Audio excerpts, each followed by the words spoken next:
What's up, guys? Welcome back to the channel. Welcome back to another video. If you're stopping by the channel for the first time, please consider subscribing to my channel. And while you're at it, smash that like button for me. I really would appreciate it.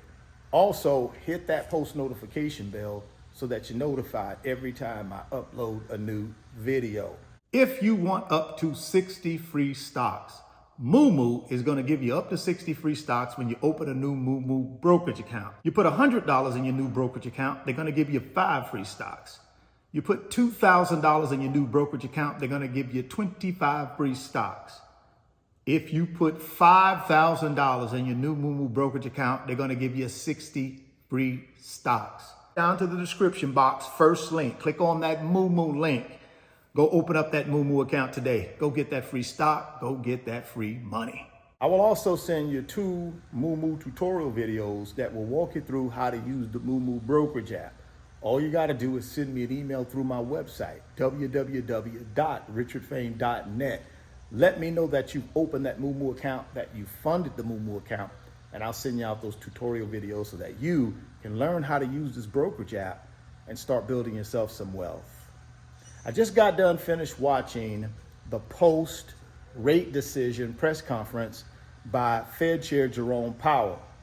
And in that press conference, he mentioned that they believe that the economy is still good. They also believe that the labor market is good and that inflation is continuing to come down to their 2% mandate. So they're not in a hurry to cut rates. They're in a wait and see mode. Now, a lot of people in the press corps ask some questions regarding, are you going to be reactive or will you be proactive? Because we can see some things starting to happen with these tariffs, and people are saying prices are starting to go up. You got consumer sentiment that's going down. Why not just be proactive? And again, Fed Chair Jerome Powell said, what is our mandate? Maximize employment and price stability. And right now, we believe we have both. And until we can see evidence that those 2 mandates are deteriorating, we need to just be in a wait and see posture. So that's where we're at right now, guys, on rate cuts. We're in a wait and see posture, according to the Federal Reserve Chairman. Another question was asked, well, back in March, you mentioned 2 rate cuts in 2025. Are those 2 rate cuts basically still on the table? And Fed Chair Jerome Powell said, we didn't address that in our meeting today.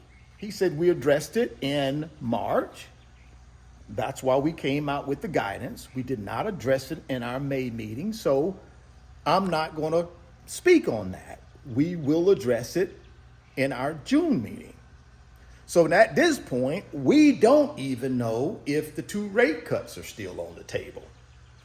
Now, I think the market, though, reacted to this rate decision sort of neutral. I've been watching the stock market since the press conference ended, and I haven't seen a big spike up or a big spike down. I think a lot of this was already priced in. I think the Federal Reserve Chairman handled it very well because he kept on saying over and over and over that the economy is good, labor market is good, we see inflation still coming down. He also talked about the GDP number. The reason that GDP was down was because, a lot of businesses pre-ordered inventory, which kind of skewed the numbers somewhat. Now, I'm not an expert here, I'm just paraphrasing. I would recommend you guys go take a look at that video and you can get word for word what he said, but I'm just giving you my little understanding of it, that businesses pre-ordered inventory because of the anticipation of tariffs. So you had more imports than exports, so it kind of threw off the GDP numbers. But he said if you kind of strip that out, those excess inventory purchases, if you kind of throw that out, GDP was around 3%. Again, don't take my word for this, guys. I'm just paraphrasing what I heard. I could be totally wrong. You guys got to go out and fact check that and go listen to the report yourself. But that was interesting to me, that when you take away the pre-orders, or people just ordered more inventory than they really needed, basically what it was. I guess pre-order might be the wrong terminology. They over-ordered inventory in anticipation of tariffs driving up prices. So he said that's one of the reasons why you saw the shrinkage in GDP. But at the end of the day, Federal Reserve still believes the economy is good. They still believe the labor market is good, and they still believe inflation is coming down. Where they get all of that information from? The data, right? You got the last jobs report that you got for April.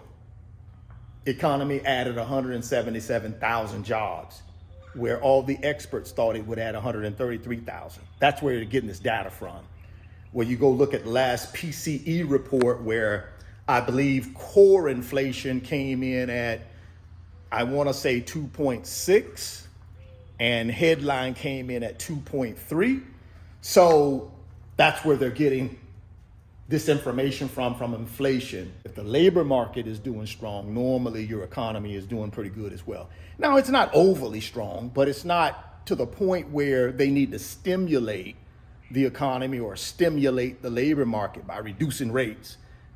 They're not at that point. So right now, they're not going to reduce, guys. I don't know if we even get a reduction this year. That could change. Now, again, we're still in this tariff war. And, you know, he mentioned that. He said they still do see an escalation, albeit maybe short term, in inflation because of tariffs. They do see potentially a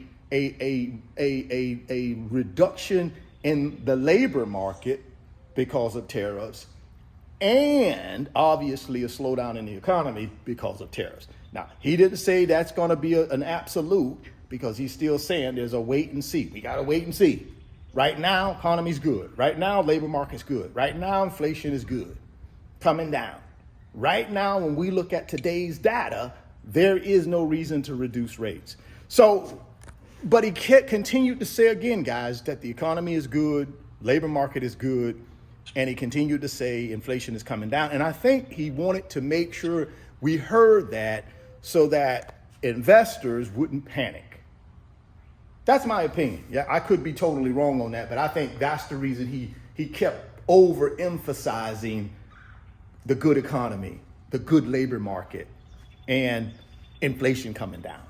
Even though, on the other hand, he said there is an opportunity for all three of them to reverse course if these tariffs unfold and they continue to be much higher than they were initially anticipated, right? So that kind of changed their strategy a little bit from March. He said in March meeting, obviously they thought one thing about the tariffs, but then after Liberation Day, April 2nd, there's a whole different attitude about the tariffs that they're taking.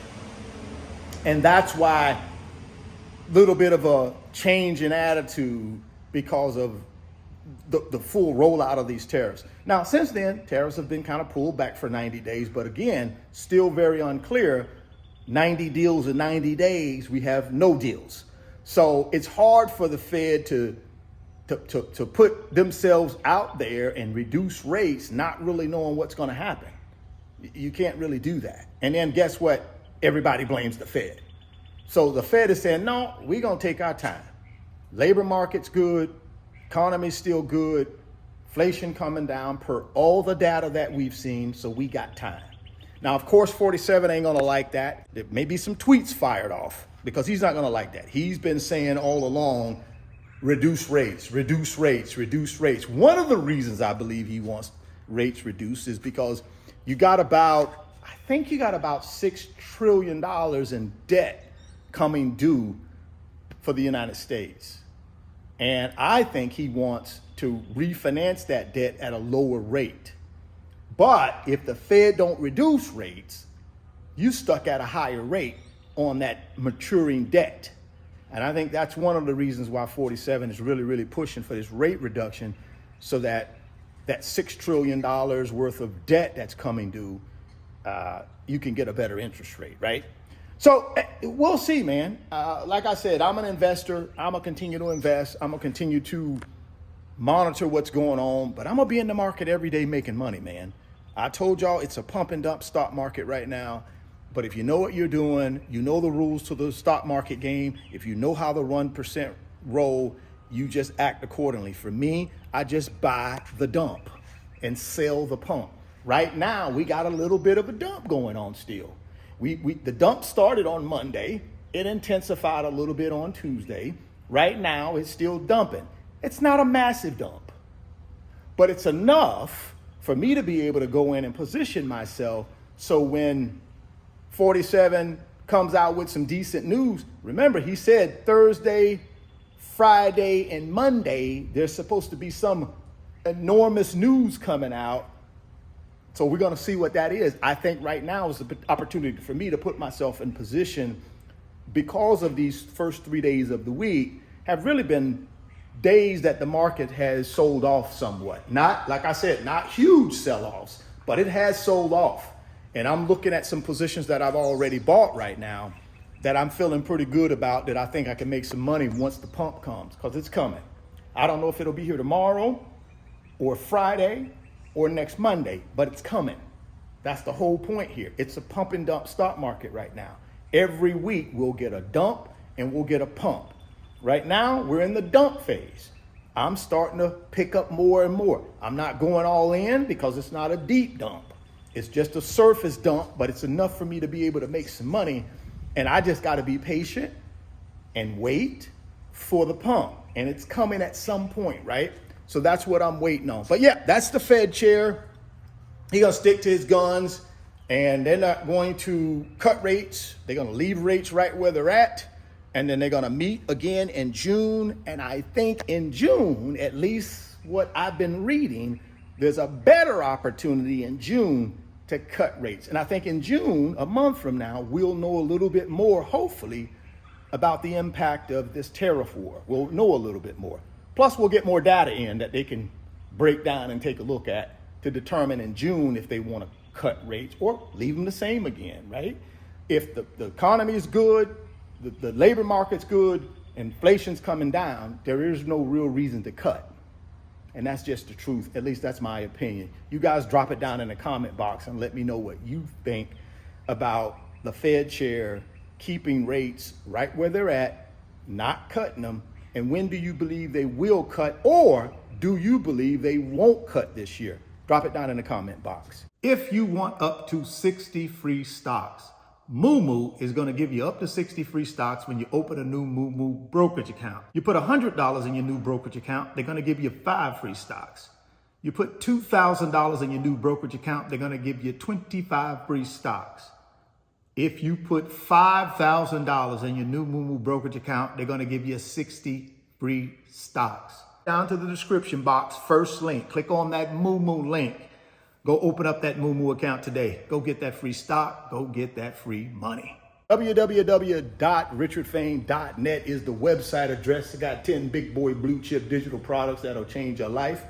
If you want to take advantage of those digital products, man, get yourself down to the description box. Click on the website link, and that's going to take you to the website. You can check out them digital products. Thousands of you guys have already checked them out and made a financial investment in yourself to increase your financial literacy. While you're there, consider joining the fastest growing financial community on Patreon. We're called the Wealth Builders. We got over 2,000 wealth builders in our financial community in a little over a year. All we do in that community is help each other build wealth.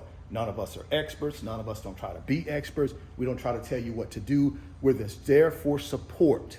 We're there to share golden nuggets, tips, best practices, what's working, what's not working, and provide you a safe haven where nobody can try to scam you. No one's gonna ask you for no money. Ain't nobody trying to sell you nothing. None of that stuff. It's just 2,000 people headed towards financial freedom and looking to help more people get there. So if you want to be a part of that community, click on that join button, click on that membership button in the website. It'll take you over to Patreon and come join the fastest growing financial community on Patreon. We're called the Wealth Builders. We'd love to have you. If you're stopping by the channel for the first time, please consider subscribing, share the video, smash the like button. Thoughts become things. If you can see it in your mind, you can hold it in your hands. You guys keep chasing your greatness. Never stop believing in yourself. Stay healthy, get wealthy, and I'll catch you guys on the next video. Peace.